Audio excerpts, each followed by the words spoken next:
Hey guys, it's Metro here. I'm here to show off some new designs, or new design. It's kind of evolved over the last little while.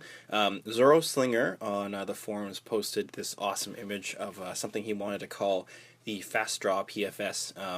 And his theory was that he wanted to make a kind of a canted forward slingshot with a finger hook so that it'd be easier to be pulled out of a sheath. And I was really intrigued by it because the shape was really organic and it felt like it was going to be really interesting in your hand, and visually it's going to be a lot of opportunity to make it really cool looking. So I went to the shop and then made one out of plywood. This is 9 layers of Baltic birch. This is the 1/4 inch core in the middle, and then 4 layers successfully on the outside to make it 1-inch tips. And so his drawing, he made it with a tie with a band groove on the bottom here, so that the bands would tie in the bottom. So what the problem was, after I made it and then banded it up and then sort of started shooting it, I was getting hand slaps like crazy because all it was doing was it shooting forward, and even with the light, like the heaviest ammo I have, it was still coming back and knocking me in the ring finger. And this one time, one of the ammo actually stayed in the pouch and then knocked me right in the ring finger. So I'm like, well, that's back to the drawing board.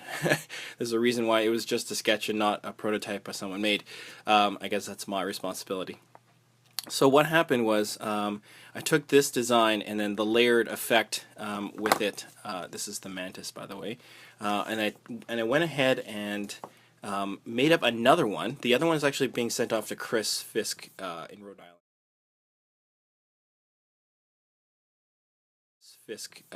Island. And he's going to test it out. But I made up another one because I really wanted this back in my life. I really liked the shape. The idea was really cool, and I think it definitely had an opportunity to be really visually interesting.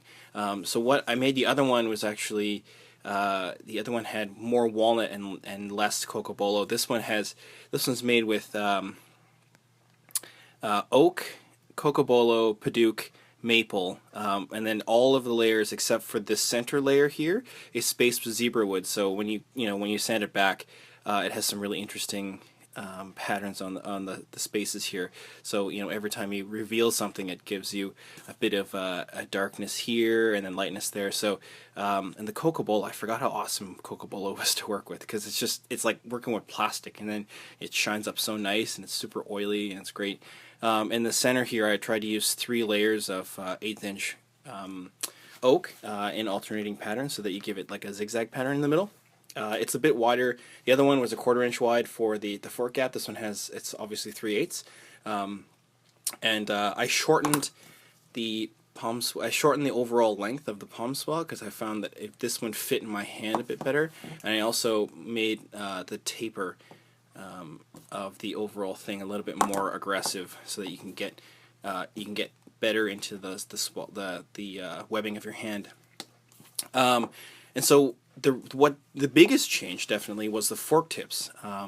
The fork tips, I learned a lesson when I was making this other PFS, because I found the PFS, if you didn't flip it in the end of your shot, it's gonna come back and gonna hit your hand. Doesn't matter if you have it tuned or anything, it's still gonna come back and hit your hand lightly, right? So what I did was I tried to see, like, how can I clean up a PFS, and in this one, I've already showcased this one, but this is the Scarlet Beetle, and I made a top slot design, or a no tie, basically. So you roll it up and then thread it in, and then friction takes over. So that's kind of how this one is. And the hand slaps kind of went away because it was the same theory as this one, where the pivot point was below when you're tilted forward. The pivot point for the bands was below, and so it would swing down and hit you.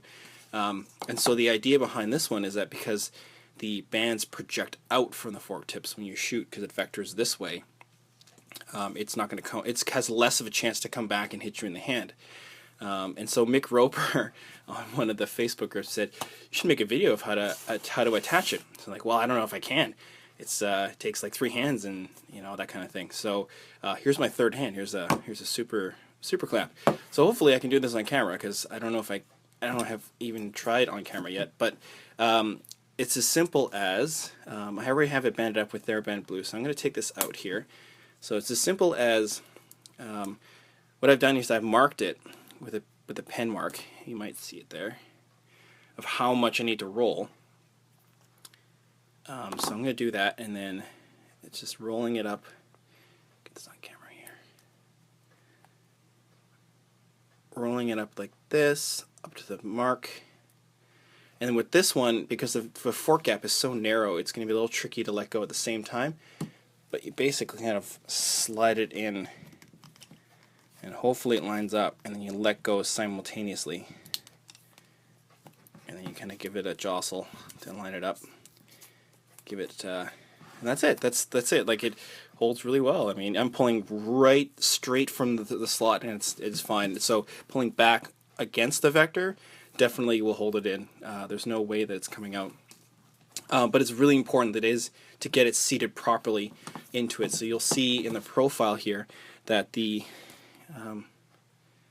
rubber is like, it's perfectly seated in the hole, so it's expanded in there, and there's a whole lot of friction holding it in. So that's how that works. That's how the top slot works. That's how GKZ on the forums, he calls it the no tie, which is exactly how I describe it.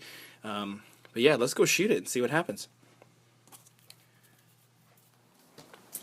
I'm gonna try out the Mantis right now. Got the Airband blue. I got some 3/8" steel, so we'll see how it works.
Shoots pretty good.